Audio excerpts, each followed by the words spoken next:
proche. N'est-ce pas une personne fantastique? Sabrina étant en temps partiel, son responsable lui propose, plutôt que de la faire venir à des jours où elle ne travaille pas habituellement, et ben tout simplement de la faire travailler plus longtemps les jours où elle vient travailler. C'est-à-dire qu'au lieu de finir à midi, elle finira à 19h. Son responsable lui explique même que comme elle a 3 ans d'ancienneté, il lui fait confiance et il est sûr qu'elle assurera la bonne fermeture du magasin le soir. C'est maintenant que l'histoire commence. Il est 20h, tous ses collègues ont terminé le travail, ils partent tous de la boutique et du coup Sabrina ferme derrière eux le devant de la boutique pour que plus personne du grand public ne puisse rentrer faire des achats. La musique du magasin est éteinte, la plupart des lumières aussi, et Sabrina elle est dans la réserve au 2e étage et elle est en train de mettre des cintres en place pour le lendemain réceptionner des colis et mettre les fringues directement sur les cintres parce que comme c'est l'approche de Noël, et ben ils reçoivent beaucoup de stock dans cette période là les magasins, donc elle prépare tout ça. C'est quelqu'un qui travaille bien. Pendant qu'elle met les cintres, elle lève la tête puis elle voit qu'il y a une peluche qui est posée entre 2 bouts de bois devant elle. Bon pour le moment on s'en bat les couilles de ce détail, mais il va servir plus tard à quelque chose. Elle a branché son iPod à une paire d'enceintes qui est dans la réserve parce que bah vous connaissez hein, c'est toujours plus cool de taffer en musique. Mais malgré la musique, elle entend un bruit.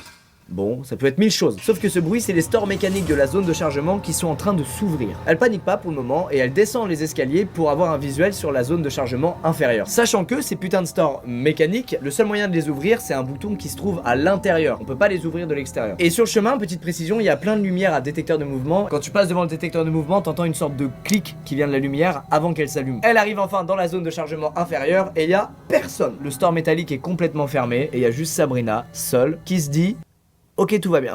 Sauf que, avant d'aller voir ce qui se passait à la zone inférieure, elle avait coupé la musique de son iPod. Et là, elle réalise que la musique est relâche, sans qu'elle ait jamais touché de nouveau à son iPod. Des bugs, ça arrive, mais vous admettrez que la situation est un peu badante. Bref, Sabrina reprend l'escalier, elle remonte au 2e étage du coup pour continuer son travail. Et là, le coup de grâce, elle lève la tête et elle voit que la fameuse peluche a disparu. À partir de ce moment, elle a plus de doute, elle sait qu'il y a quelqu'un qui est là. Elle ne sait pas qui, elle ne connaît pas ses intentions, mais elle sait qu'elle est pas seule. Sabrina part alors en courant et se réfugie dans les toilettes pour femmes, non loin de là, et plus particulièrement dans l'une des 4 cabines